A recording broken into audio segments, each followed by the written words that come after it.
up, wait, up, up, 2 more, still, come on, get this up, man, get this up, the last one, chest up, chest up, chest up, bring chest up, bring chest up, Give me one more. yeah, woo, get up, get up, get up, get up, get up, good, okay. Damn, your squat is so good. Oh, thank you, man. Appreciate it. Oh, you're Asian. Of course, Asian squat. はい、皆さんこんにちは。海外在住トレーナーのようです。今日は、日本でニュースになってたヤンキーズ割りができないっていうニュースを見たんですよ、YouTube で。若い世代の人がヤンキーズ割りができないって言ってて、で、僕らの世代からするとヤンキーズ割りしてなんかコンビニでたむろって食べるみたいなのって普通だったんで、ちょっとショックを受けたんですけど、僕1991年生まれなんで、本当にそのヤンキーズ割りが流行った1970から1990年の本当に僕はギリギリの世代なんで、まあそういう時代の変化かっていうふうには思ったんですが、僕アメリカ来てヤンキーズ割りみんなできないんですよ、アメリカ人って。ほぼ。それってどういうことかっていうと、それは西洋式の生活スタイルもあるんですね。どういうことかっていうと、和式の便所なんてアメリカないんで、洋式の便所、洋式のトイレで用を足して、で椅子に座って生活をしてるんですよね。だからこの膝の屈曲が90度以下で生活するっていう場面がないんですよ。ショック受けたのが、日本人って昔どうだったかっていうと、地べたに座って立って座ってで生活をしていて、で和式のトイレに行って深くしゃがんで用を足すっていうのがもう日常生活だったんで、だから足首の柔軟性、ふくらはぎの柔軟性、あと股関節の柔軟性も自然と養われてたんですね、生活の中で。でもそれが僕らの後の世代に関しては本当に家も洋式のトイレになって、ダイニングテーブルができて地べたに座って生活することなんてなくなってきたんで、かなり西洋化してしまったんですね。それの弊害がこのヤンキーズ割りができてないっていう現象になっています。ちょっとびっくりしたのが、僕アメリカに行って当然ジムでスクワットやるじゃないですか。でスクワットやるとこういう場面があるんですね。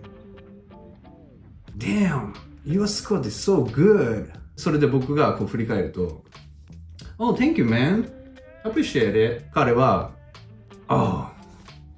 you're Asian. Of course, Asian squat. 僕は、Asian squat って何と思って、アジアンスクワットですね。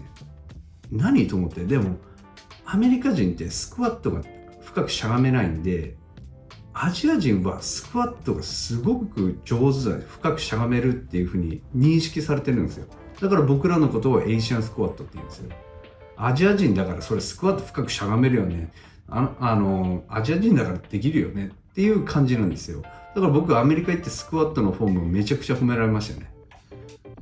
でも顔見せると、やっぱアジア人かみたいな。アジア人だから深くしゃがめるのかみたいな。そういうふうにはよく言われました。うん。なので僕の感覚からすると8割のアメリカ人はフルボトムのスクワットできないです。じゃあ僕のお客さんどうやってスクワットやらしてたかっていうと、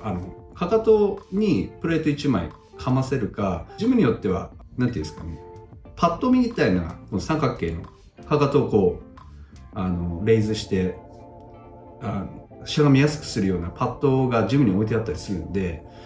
それを使ってじゃないと深くしゃがむスクワットっていうのができないんですよね。でも僕のところにその深くしゃがむスクワットを学びたいっていうお客さんが結構来てて、なのででもそのお客さんたち最初からそういうスクワットはできないんで、必ずそのかかとにかませてかかとを上げてでしゃがみやすくして、それでトレーニングしながら最終的にはそのフラットな地面で何もかませないで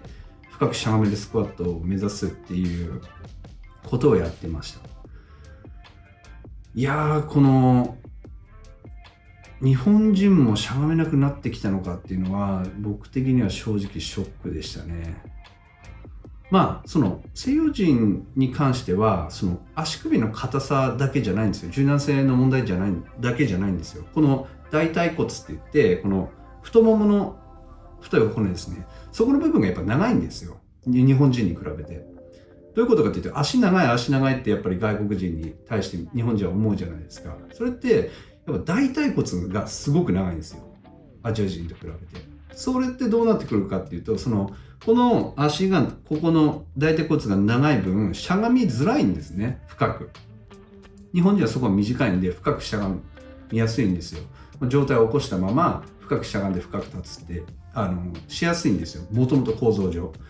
でも日本人は別に今じゃあ大腿骨が伸びたっていうそうじゃないんですよ。単純に足首の柔軟性とかモビリティが失われてるだけなんですよね。それって僕が心配しているリスクとしては、当然その運動機能の部分もそうだし、ふくらはぎって一応医療の中では第二の心臓って言われてて、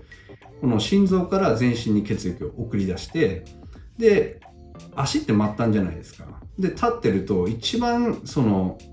血液が戻りにくい場所なんですね。でそこをふくらはぎの筋肉がポンプの役割を果たして、で心臓にこう帰ってきやすいようにしてるんですね。だから第二の心臓って呼ばれるんですけど、やっぱりそこの機能がやっぱり落ちてるんじゃないのかなって僕は心配になっているんですよね。なのでそうなってくるとどういうリスクがあるかっていうと、心臓病だったり心筋梗塞とかそういったリスクにもつながっていくんじゃないのかなっていう心配もあります。